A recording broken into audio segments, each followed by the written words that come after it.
A Bíblia diz no livro de Gênesis, no capítulo 48, nos versículos de 1 a 22.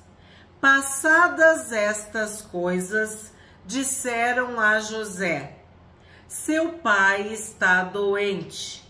Então José tomou consigo seus 2 filhos, Manassés e Efraim, e avisaram a Jacó: eis que o seu filho José vem visitá-lo. Israel fez um esforço e se sentou na cama.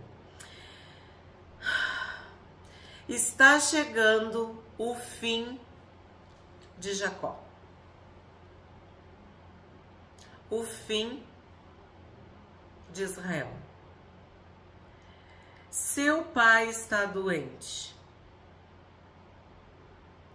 Esta notícia fez com que José e seus filhos fossem visitar Jacó, fossem visitar Israel.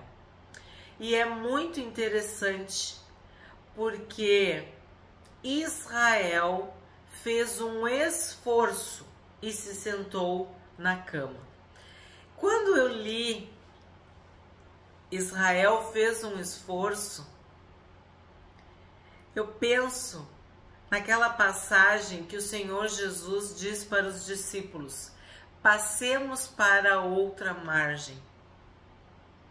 É como se Deus espera de nós sempre uma atitude, um esforço.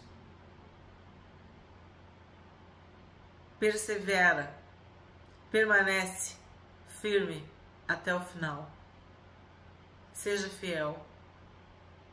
Israel fez um esforço e se sentou na cama. Era o filho amado e eram os netos. Então, ele fez um esforço. 3. Então Jacó disse a José: o Deus Todo-Poderoso me apareceu na cidade de Luz, na terra de Canaã, me abençoou e me disse: eis que eu o farei fecundo e o multiplicarei. De você farei uma multidão de povos, e a sua descendência darei esta terra como propriedade perpétua. Então aqui Jacó faz uma retrospectiva. Assim como Davi também, no final da vida, no leito de morte, ele fala: o Deus que me livrou de toda angústia. Aqui Jacó fala: o Deus Todo-Poderoso. Então Jacó se sentia fraco, tinha medo, fugiu do seu irmão, foi rejeitado por seu pai, né? Porque o pai amava mais Esaú do que ele. Então quem é que se mostrou forte? Quem se apresentou para Jacó? O Deus Todo-Poderoso. Ele precisava de poder, ele precisava de força, ele precisava de coragem. E o Deus Todo-Poderoso me apareceu na cidade de Luz. E esse Deus deu força para ele poder agora, já no fim da vida, se sentar na cama. Quando a gente pensa no Deus Todo-Poderoso, a gente pensa em coisas poderosas, inacreditáveis, milagres, prodígios, maravilhas. Mas diante da velhice, da fraqueza, da morte, Israel se esforçou para poder se sentar na sua cama. E o que ele fala?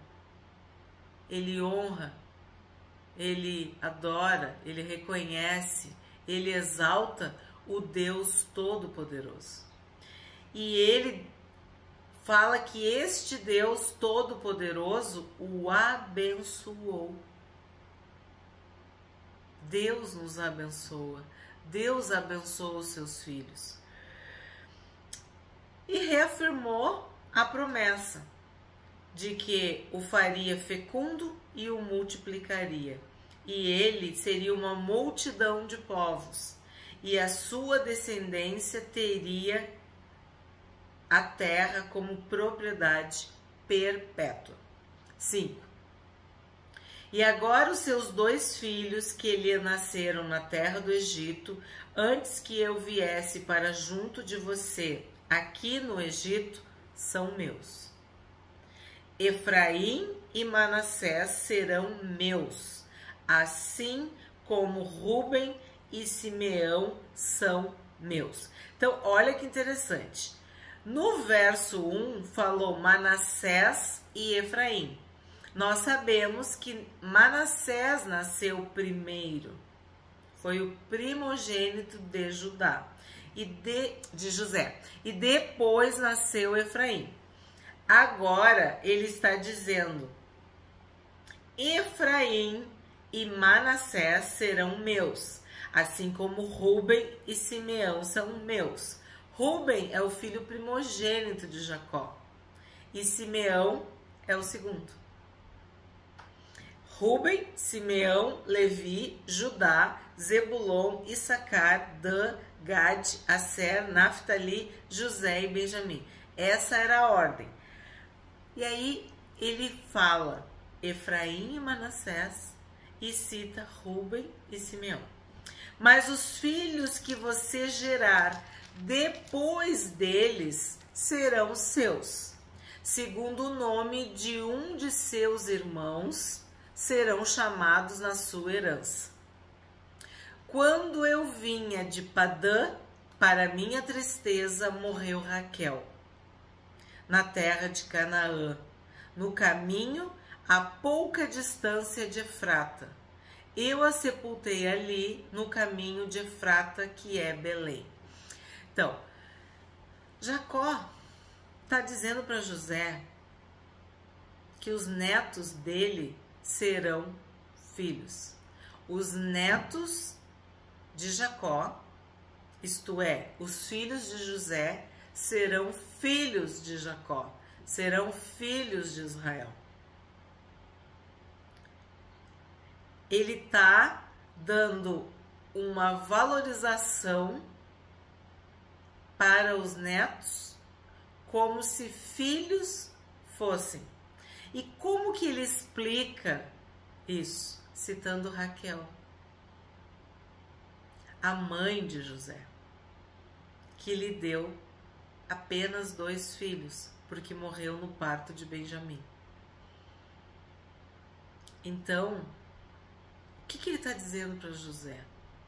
Claro, acima de tudo, a bênção de Deus, a vontade de Deus, o propósito de Deus para com José, para com Efraim, para com Manassés.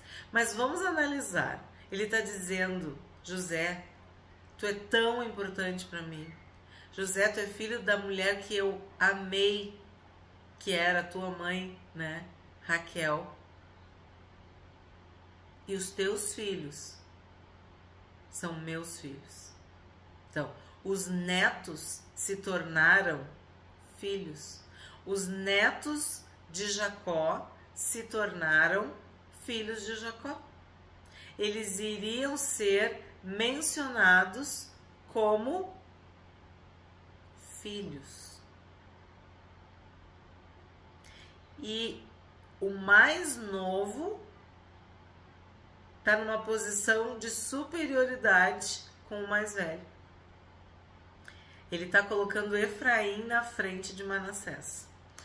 E aí, lembra que quando Raquel morreu, eu falei assim que todas as menções que a Bíblia fazia, né, a respeito de Jacó amar Raquel, Jacó amava Raquel, Jacó amava Raquel, Jacó amou Raquel, porque Raquel... Na morte de Raquel, no relato, não é falado sobre o luto, a tristeza, o pranto, o choro, não. E eu falei isso para vocês, eu mencionei. E aí, neste versículo, ele fala: Para minha tristeza morreu Raquel. Claro, ninguém duvidava disso, mas quando o texto bíblico omite, nós podemos pensar, né? Nós podemos pensar. E aqui está dizendo isso. Para minha tristeza morreu Raquel. Então é a menção que a gente tem do quanto ele sofreu pela morte da esposa, da mulher que ele amava. 8. Quando Israel viu os filhos de José, perguntou: quem são estes? José respondeu a seu pai: são meus filhos que Deus me deu aqui. Aqui aonde? No Egito. Israel disse: traga-os para perto de mim, para que eu os abençoe. Então tu tá vendo que o Deus Todo-Poderoso abençoou Jacó, e Jacó quer abençoar seus netos, que se tornaram seus filhos. Os olhos de Israel já estavam fracos por causa da velhice, de modo que não podia ver bem. Por isso José levou os filhos para perto dele, e ele os beijou e os abraçou. Então, Israel abençoa seus netos, né, que se tornaram seus filhos. A bênção começou por José e seus filhos. Ele está se despedindo da vida. E ele começa abençoando José. O primogênito dele não era José, mas a bênção, o ato de abençoar, de se despedir, de profetizar sobre a vida dos filhos, sobre o futuro dos filhos, não começou pelo primogênito Rúben, começou por José e pelos filhos de José, que se tornaram filhos de Jacó. Os netos se tornaram filhos a partir das bênçãos. 11. Então Israel disse a José: eu não esperava ver o seu rosto outra vez, e eis que Deus me permitiu ver também os seus filhos. Então aqui a gente sente a dor, né, de Jacó. Os anos que foram consumidos com essa tristeza, com essa saudade, com essa morte, né, de José. José foi retirado da família. E a dor que isso causou a Israel. Eu não esperava ver o seu rosto outra vez. Então tu imagina, ele já amava José. Depois de tudo, imagina o quanto ele amava. E eis que Deus me permitiu ver também os seus filhos. Então tu tá vendo um homem convertido, um homem temente a Deus, que faz questão de no fim da vida honrar, glorificar a Deus com as suas palavras. Deus me permitiu ver também os seus filhos. 12. E José, tirando-os dentre os joelhos de seu pai, se prostrou com o rosto em terra diante dele. Então, José faz um gesto de profundo respeito, reverência a seu pai, se prostrando com o rosto em terra diante dele. Depois José pegou os dois filhos e os colocou diante do pai. Pegou Efraim com a mão direita para que ficasse à esquerda de Israel, e Manassés com a mão esquerda para que ficasse à direita de Israel. Mas Israel estendeu a mão direita e a pôs sobre a cabeça de Efraim, que era o mais novo, e pôs a mão esquerda sobre a cabeça de Manassés, cruzando assim as mãos, mesmo sendo Manassés o primogênito. Então, o que aconteceu aqui? Muito parecido com Esaú e Jacó. Claro, o contexto de Esaú e Jacó, a venda do direito da primogenitura, aquele engano, teatro, embuste, né? Para que Isaac abençoasse Jacó como se fosse Esaú, enfim. Isso simbolizava o quê? Que o mais novo, Jacó, estava sendo abençoado em detrimento do mais velho, que era Esaú. Agora aqui está ocorrendo o mesmo fato, mas aos olhos de José. Jacó cruzou as mãos e abençoou Efraim como se ele fosse o primogênito, o mais velho. Abençoou Manassés, mas como se Manassés fosse o mais novo. E isso é algo muito forte, né, para nós.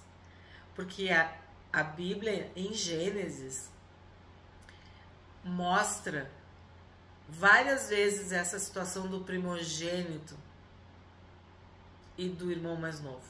Caim era o primogênito, mas o abençoado, o que agradou a Deus foi Abel. Ismael era o primogênito, mas o filho da promessa era Isaque. Esaú era o primogênito, mas foi Jacó que lutou para ser abençoado. Rúben é o primogênito, mas José era o filho abençoado e está sendo abençoado por Jacó. E aí, Manassés era o primogênito, mas Efraim foi abençoado.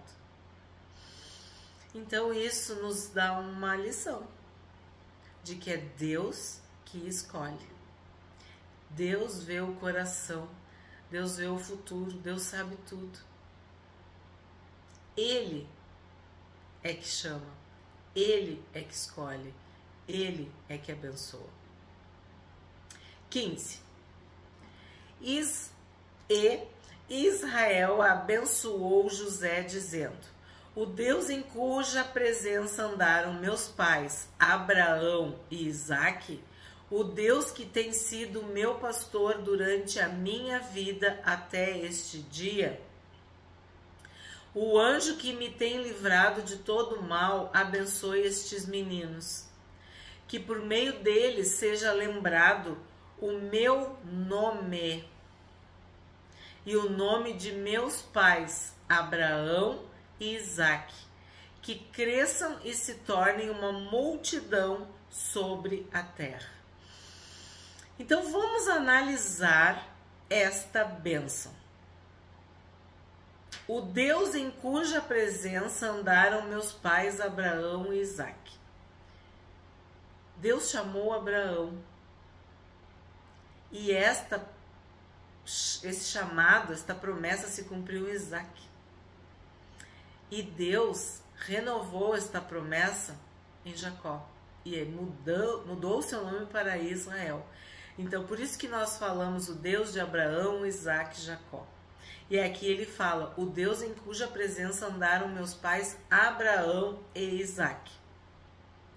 O Deus que tem sido meu pastor durante a minha vida até esse dia. Então, o Deus que é o meu pastor durante a minha vida. Pastor é quem cuida, que protege, que alimenta, que dá água,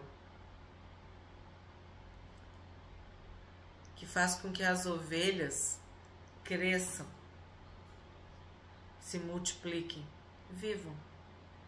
Então, quando ele está dizendo que Deus é o seu pastor, ele está dizendo tudo isso. Que Deus o alimentou, Deus o sustentou, Deus o protegeu, Deus esteve ao seu lado, Deus cuidou dele. O Deus que tem sido o meu pastor durante a minha vida até este dia. Então, diante da morte, diante do fim da sua vida, ele reconhece que Deus esteve com ele todos os dias da sua vida. O anjo que me tem livrado de todo mal, abençoe estes meninos. Que forte, né? Jacó passou por situações muito difíceis e Deus o manteve, Deus o guardou até este dia. Então ele quer que da mesma forma Deus se faça presente e forte e protetor para com esses meninos, que são seus netos, mas que se tornaram filhos. Que por meio deles seja lembrado o meu nome e o nome de meus pais, Abraão e Isaque. Que cresçam e se tornem uma multidão sobre a terra. Então o que a gente vê? A bênção de Abraão, Isaque e Jacó. 17. José viu que seu pai havia posto a mão direita sobre a cabeça de Efraim e isto não lhe agradou. Eu quero destacar esse não lhe agradou. Claro, naquele momento, provavelmente, José não teve discernimento espiritual para entender que a história estava se repetindo. Como eu disse, Caim, Abel, Ismael, Isaque, Esaú, Jacó. Ele mesmo, em relação a Rúben, né? Ele não discerniu isso. Ele ficou, a Bíblia diz que ele não se agradou. Ele queria honrar o primogênito. Mas é Deus que escolhe. O primeiro era Manassés, mas o escolhido era Efraim. O primeiro era Caim, mas o escolhido foi Abel. O primeiro foi Ismael, mas o escolhido foi Isaque. O primeiro foi Esaú, mas o escolhido foi seu pai Jacó. O primeiro foi Rúben, mas o escolhido foi José. Então, naquele momento, José não teve esse entendimento. E ele não gostou. Isto não lhe agradou. Pegou a mão de seu pai para mudá-la da cabeça de Efraim para a cabeça de Manassés. E José disse ao pai: não assim, meu pai, pois o primogênito é este. Põe a mão direita sobre a cabeça dele. Então, o que a gente está vendo aqui? Talvez o Egito, né? Talvez as responsabilidades, talvez as suas emoções.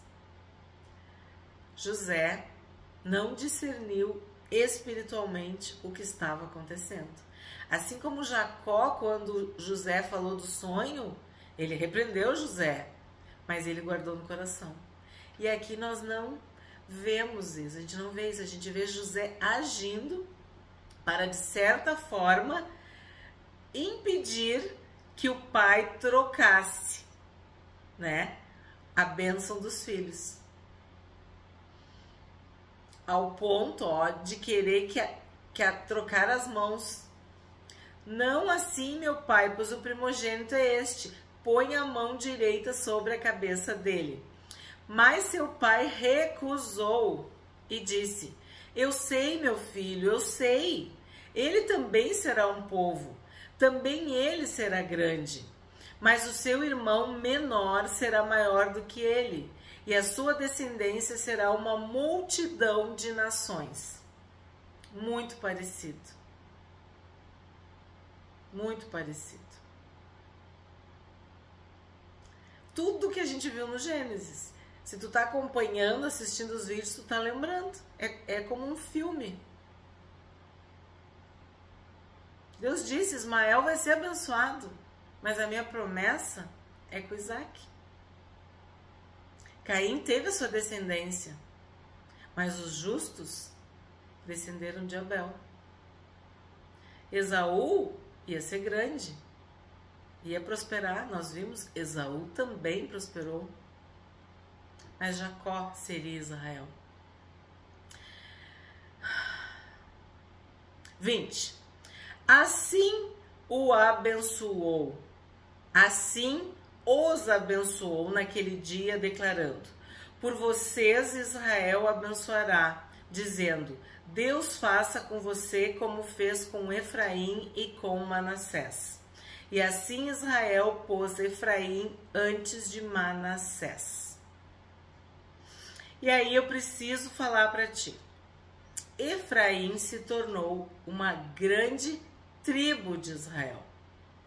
E nós temos Josué desta tribo. Então, Efraim viveu essa bênção, essa profecia. E nós temos, como é que eu posso dizer, as consequências desta bênção na vida, na fidelidade, na liderança de Josué. 21. Depois Israel disse a José: eis que estou morrendo, mas Deus estará com vocês e os fará voltar à terra de seus pais. Então aqui nós temos que destacar este verbo, ó. Eis que estou morrendo, mas Deus estará com vocês e os fará voltar à terra de seus pais. O que Jacó estava dizendo aqui? O que Israel estava dizendo aqui? Que eles iriam voltar para Canaã, para a terra prometida, para a terra da promessa. E nós sabemos que isso se cumpriu, que isso aconteceu. 22. Dou a você uma parte a mais que a seus irmãos, um declive montanhoso, o qual tomei das mãos dos amorreus, com a minha espada e com o meu arco. Bom, os estudiosos acreditam que esta montanha, ou este declive montanhoso, corresponde a Siquém. Seria essa a explicação, assim, o cumprimento desta palavra, desta promessa, desta bênção, desta profecia.